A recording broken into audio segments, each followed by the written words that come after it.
Bichos, vamos viajar? Mimim, você sabe aquele cantor? Mentira, não é cantor, aquele cara, o Gustavo Lima. Então, acabou pra ele, acabou. Eu tô achando ali que vai demorar aí menos de um ano ele tá na cadeia. Todo mundo viu que a Polícia Federal apreendeu os bens do Gustavo Lima, que mandou a influencer doutora Deolane pra cadeia, e aí ela saiu com habeas corpus, e antes que alguém reclame, tá certo, não é esse o problema. Também tem muita gente perguntando, eu estou entre essas pessoas, por que prenderam a Deolane e não prenderam o Gustavo Lima? Será que não prenderam o Gustavo Lima porque no momento das prisões, deveriam se dar as prisões, o Gustavo Lima estava num cruzeiro para a Grécia, num iate de extremo luxo, comemorando o aniversário dele? E junto, entre os passageiros que estavam comemorando, estava um ministro do STF. Ah, devia ser o Gilmar Mendes. Gilmar Mendes que gosta de fazer essas coisas. E não era o Gilmar Mendes, curiosamente era o ministro da cota pessoal do Bolsonaro, aquele que o próprio Bolsonaro disse que fazia cumprir aqueles 20% dentro do STF, que o Bolsonaro falou, nas palavras dele, que eram dele. Ah, eu tenho 20% no STF. Ah, agora eu entendi! E o Gustavo Lima, como a gente sabe, é bolsonarista, né? Na verdade, eu até diria o seguinte, Gustavo Lima não é bolsonarista. Gustavo Lima é oportunista. Aliás, outro dia ele mesmo declarou apoio ao Pablo Bossal. É que o Gustavo Lima segue aquela máxima do Garganta Profunda, quem é mais velho vai lembrar, o Garganta Profunda não é aquele filme de entretenimento adulto, viu? É o cara que denunciou o esquema do Richard Nixon nos Estados Unidos. Toda essa gente vai onde está o dinheiro. Na verdade, fica mais difícil rastrear o Gustavo Lima, porque pouca gente sabe que o nome dele não é esse, né? É Nivaldo. O avião do Gustavo Lima, que ele correu para fazer um vídeo dizendo que, eu vendi o avião. Gente, eu não tenho nada a ver com isso, tá bom? Me tira fora disso. Esse avião foi vendido ano passado.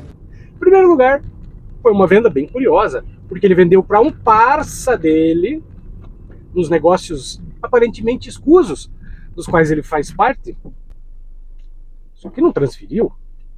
Tem uma máxima no direito que fala que só é dono quem transfere. Onde que tá o Zawau aqui? Por essa lógica, o Gustavo Lima ainda é dono do avião. Mas o fato dele argumentar que ele vendeu o avião também não o absolve. Por quê? Porque justamente o parça que comprou o avião é um dos caras que está enrolado com ele nas tretas que a polícia está investigando. Ou seja, meu amigo, a Polícia Federal não nasceu ontem. Aliás, uma das coisas que eu acho mais engraçado como advogado, que volta e meia aparece um cliente reclamando que a polícia prendeu bens, que o juiz bloqueou isso, que não sei o quê. E aí ele vai me explicar a história, como é que ele fez, o que aconteceu.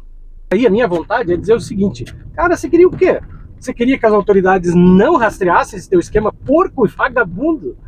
A maioria dos pilantras caem, sejamos bem honestos nisso, a maioria cai porque eles são burros, eles nem sabem fazer um esquema bem feito. Gustavo Lima é aquele cara que está envolvido com um aparente superfaturamento de shows nas cidades do interior, e esses shows eram pagos por cidades pequenas. Mas a grana vinha de onde, se cidade pequena não tem dinheiro? Vinha do orçamento secreto do Arthur Lira. Sabe o que dizia antigamente que era tal panela de caranguejo, quando você puxa um, vem todos, um grudado no outro? Quando você puxa o bolsonarismo, todo mundo vem um grudado no outro. Agora, é claro, lembrando que o Gustavo Lima não é mais bolsonarista, o Gustavo Lima é marçalista. Inclusive, outra pessoa que largou mão do Bolsonaro foi o Zé Trovão.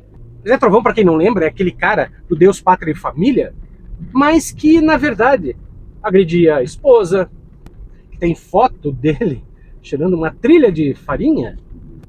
Era um bolsonarista que cometia crimes desses do bolsonarismo, era foragido da polícia, foi preso e depois foi eleito deputado e agora está ali, com as costas quentes, que, entre aspas, não pode ser preso, mas ele que espere o mandato dele acabar.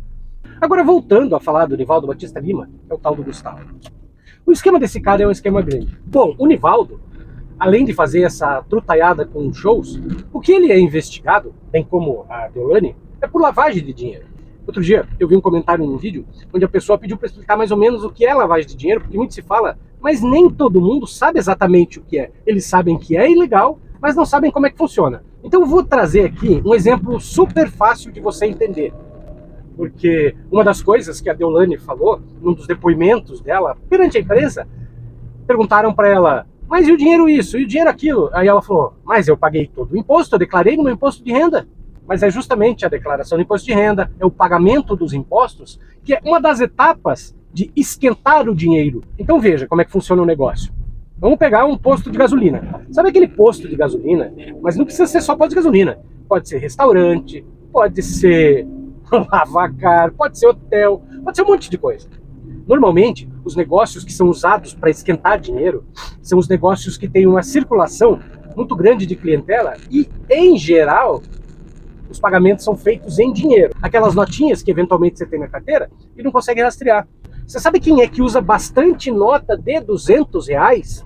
Os caras que andam com dinheiro em mala, que desviam dinheiro, sabia? Por quê? Porque daí você diminui na metade o volume de notas que você precisava para fazer determinado valor. Bom, voltando a falar do Nivaldo e da lavagem de dinheiro e do posto de gasolina, que era o meu exemplo.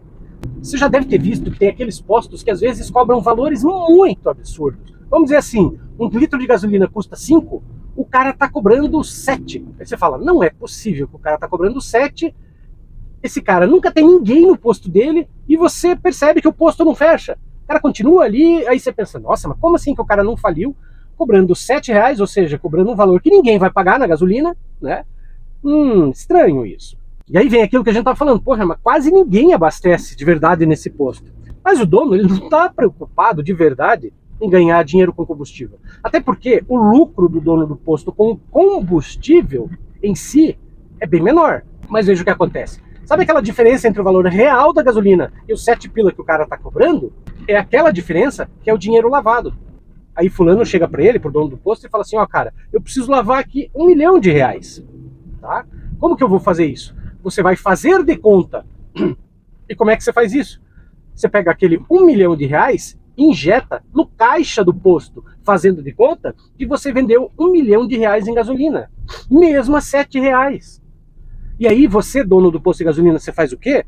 Você paga os impostos, porque você não está preocupado com o dinheiro dos impostos. Ao contrário, o dinheiro dos impostos é o pedágio, vamos dizer assim, que você paga para legalizar o dinheiro. Então você vai lá, paga os impostos e a Receita Federal não vem te incomodar.